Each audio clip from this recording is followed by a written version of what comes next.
Welcome back to Newsnight. Let's recap our breaking news now. And Victoria has declared a state of disaster for 6 local government areas ahead of worsening bushfire conditions. The Premier says the fire risk over the next few days is unprecedented. Let's take a listen to what Daniel Andrews had to say earlier this hour.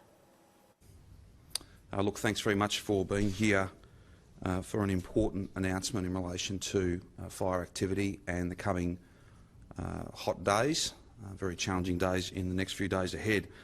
Under the provisions of the Emergency Management Act, I have declared a state of disaster for 6 local government areas and our alpine resorts. We have some maps to provide you, and we'll come back in a moment to how it is we're going to communicate with affected communities about the state of disaster and what we want them to do in response to that. But just for completeness sake, East Gippsland Shire, Mansfield Shire, Wellington Shire, Wangaratta Rural Shire, Towong Shire, Alpine Shire, Mount Buller, Mount Hotham and Mount Sterling Alpine resorts. These within those local government areas and that region that I've just described, there will be a fire impact zone. It won't include the entirety of those local government areas, but the declaration applies to the entirety of those areas because the fire front will move and change, particularly as we face very dynamic and challenging circumstances tomorrow, Saturday and potentially into Sunday.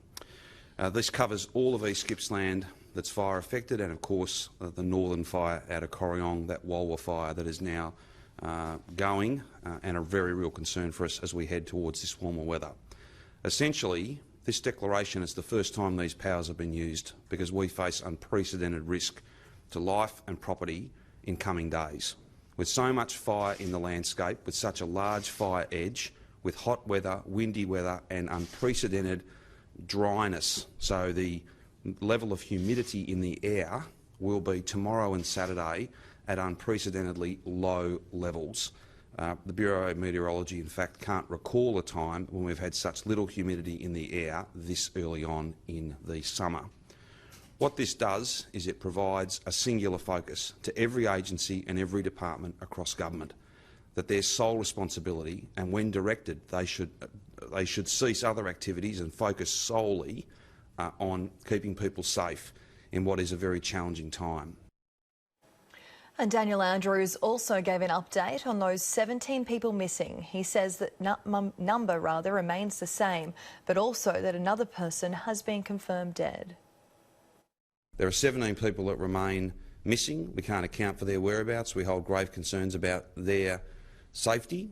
A second person has been confirmed as deceased, but we can't provide the name of that person. I think there's still some family members that need to be talked to. That's a process that I think everybody would support. This is going to be a very, very significant fight for all of us over the course of the weekend.